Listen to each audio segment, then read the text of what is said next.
I'm Dan, and this is Sky Pilot Faith Quest. Now, I was watching a video online the other day, and it was a guy talking with 100% certainty about the protests against ICE and the deportation policies that people are protesting. And he said it is a known fact that this resistance is orchestrated by, and he said this, trained agitators. Now, I'll have to tell you, I've made plenty of content criticizing Trump and his administration. So naturally, I heard this and I asked, who's he talking about? Who is this shadow army? And I was really at that point racking my brain trying to picture one of these operatives. How would I even spot one? Then, a little later, I was standing in the bathroom, still thinking about this question, brushing my teeth, and I looked myself in the eye in the mirror and it hit me.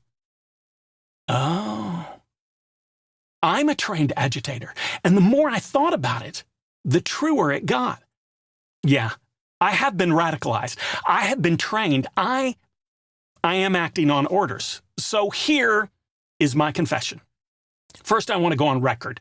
I am not responsible for my actions, and I blame my handler. We call him Jesus. If you're looking for the manual on how to agitate against anyone who targets the vulnerable, yeah, he wrote it. Check his training materials, specifically Matthew 25. He talks about the final performance review. The criteria for passing isn't economic growth or border security. It's absolutely clear. He says we will be judged, well, by how we treat the unimportant of the world. And just so there's no wiggle room, he gets pretty specific about who's included in there. The hungry, the thirsty, the stranger, the naked, the sick, the imprisoned.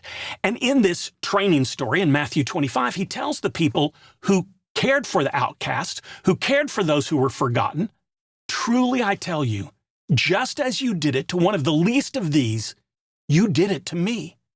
Now that is radical instruction, but I'm going to tell you the truth. The training didn't stop there. I was further radicalized by the Episcopal Church. They get you when you walk in the door. It's pretty sneaky stuff. In our baptism service, if you want to join, you have to answer a specific set of questions. As a part of the service, they ask you pointedly, will you seek and serve Christ in all persons, loving your neighbor as yourself? And we're expected at that point to respond with, I will, with God's help.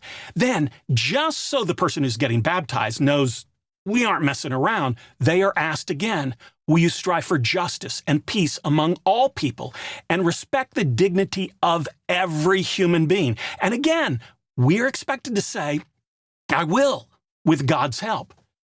Yeah, notice there isn't an option to cross your fingers. There isn't a checkbox for, yeah, I'll get back to you on that if political climate is right.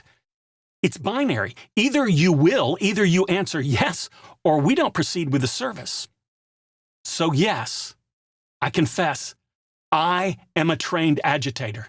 I was trained every Sunday. I was trained by the Gospels. I was trained in my seminary classes. I was trained to see the face of God in the face of the refugee, the immigrant, the detained. So if I'm out here in the world agitating for their safety, don't blame me. Blame Jesus. He seems to expect us to love everyone.